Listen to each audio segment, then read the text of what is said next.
The fork was halfway to Ethan Carter's mouth when the words drifted across the small, sun-washed diner like a quiet plea sliding through the cracks of a world too busy to care. For a moment, he didn't register them. He was too drowned in his own exhaustion, too numb from the job he'd just lost, too wrapped in the taste of the first decent meal he'd had in days. But then the sentence lodged itself in his mind, sharp, heavy, impossible to ignore. My daughter's crying from hunger. Those 5 words clung to him like hands tugging at his collar, pulling his attention away from the steaming plate of pasta he had been waiting to savor. And when he finally looked up, really looked, everything inside him shifted. If you believe in kindness, second chances, and the power of helping someone when they need it most, please like, comment, share, and subscribe to the channel. It helps us bring more stories that remind the world compassion still matters. Ethan hadn't planned on noticing anything that day. The diner was nearly empty, washed in cold winter light that made the chrome counters gleam and the white tabletops look like blank, sterile pages. Outside, the wind scraped along the pavement, rattling the windows just enough to make every person inside grateful for the warmth. Ethan sat alone near the back, jacket unzipped, shoulders slumped, his eyes heavy from another sleepless night spent questioning every choice he'd made in the last 5 years. Losing his job at the auto shop had unspooled him quietly, like a thread that finally snapped after months of tension. He'd walked for hours afterward, too ashamed to tell his sister, too stubborn to ask for help, too tired to think straight. By the time he reached the diner, all he wanted was something hot to eat and a moment to pretend his world wasn't falling apart beneath him. But the universe had other plans. He saw her standing a few tables away, a young woman in a pale blue sweater, her posture straight but her expression shadowed with fatigue.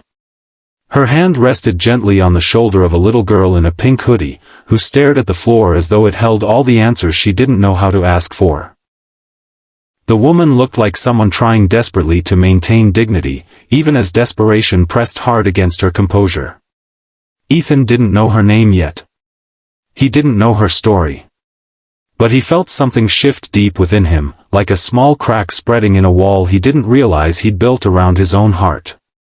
He watched as the woman spoke quietly to the server, her voice barely audible over the hum of the diner. Ethan couldn't hear the words, but he could see the hesitant movements, the uncertainty in her eyes. He recognized that look. Pride fighting hunger. Hope stumbling under the weight of fear. It was the same look he had worn 2 nights earlier as he counted the last crumpled bills in his wallet, wondering how long he could stretch them, wondering what failure tasted like and hating that he already knew. The server shook his head. Not unkindly, but in the firm way people do when they've been told strictly that rules are rules.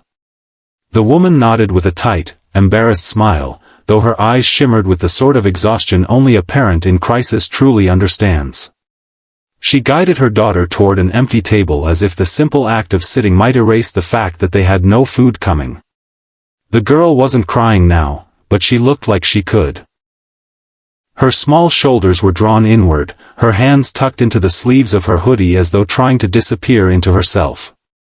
That was when Ethan felt the weight of his own plate, the weight of what he had, even when he felt he had nothing at all. He took a shaky breath, trying to ignore the tightness in his throat.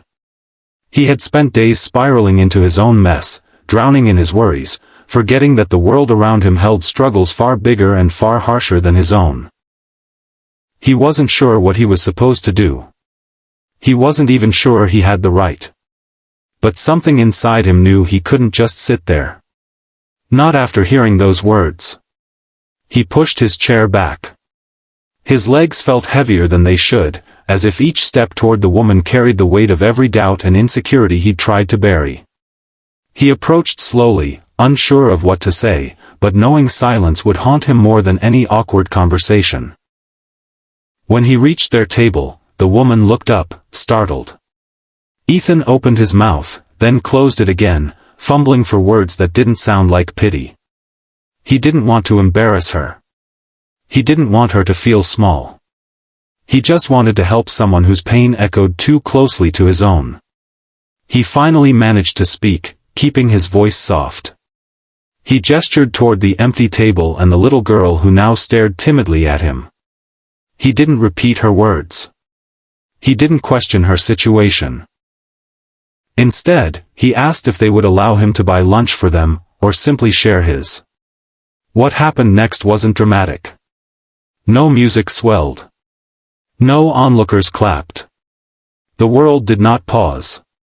It was just a quiet moment in a quiet diner, three strangers standing at the fragile intersection of pride and need. The woman hesitated. Ethan saw the conflict in her eyes, the tug-of-war between independence and desperation. He knew that feeling too. But when the little girl finally lifted her head and looked at her mother with a silent, hopeful expression, something inside the woman softened. She nodded. Ethan exhaled with relief he didn't know he'd been holding.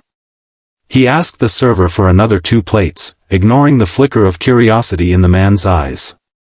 They all moved to a larger table, and for a moment, a small warmth bloomed between them, fragile but real. The woman, whose name he learned was Claire, spoke with slow, careful honesty. She explained how she'd recently moved to town after leaving a difficult situation she didn't want to burden him with in detail. Her savings had run out faster than expected. Her job search had been met with silence. The little girl, Ava, had been trying her best to stay brave, but hunger had pushed past her resilience that morning. Ethan listened, not with pity, but with the quiet attentiveness of someone who knew what it felt like to be overlooked, underestimated, and alone. The similarities between their stories struck him in ways he hadn't expected. 2 people from different worlds facing different battles, yet somehow standing in the same storm. As the plates arrived and Ava finally smiled, a soft, timid smile that felt like sunlight breaking through clouds, Ethan felt something inside him begin to heal. Not completely. Not magically. But enough to remind him that even in the midst of our own brokenness, we can still be a bridge for someone else. The meal stretched longer than expected. Claire spoke about her hopes of finding office work again. Ethan opened up about the auto shop closing and the uncertainty gnawing at him. They shared fears, dreams, and stories of moments that had tested them. The kind of conversation strangers only have when life strips away the barriers we usually hide behind. By the time the plates were empty, Ethan realized something had shifted, not just in Claire and Ava, but in himself. Helping them didn't fix his life. But it reminded him he still had purpose, even when everything felt bleak. It reminded him that he could still choose kindness, even on days when he felt like he had nothing left to give. When they stood to leave, Claire hugged Ava close, thanking Ethan with a sincerity that tightened his throat. She promised she would pay the kindness forward when she had the chance. Ethan nodded, unable to find the right words, yet not needing them. He watched them walk out of the diner, mother and daughter stepping back into a world that had been unkind yet still held moments of grace. Ethan sat back down at the table, staring at the leftover crumbs. For the first time in weeks, he didn't feel alone. Life didn't change overnight. But that moment lit a spark. In the following days, Ethan found the courage to reach out to people he'd been avoiding. He called his sister and told her the truth about losing his job. Instead of judgment, she offered support and insisted he stay with her until he got back on his feet. He applied for new positions with a determination that hadn't been there before. He even checked on resources and shelters in case Claire might need them, though he never saw her again.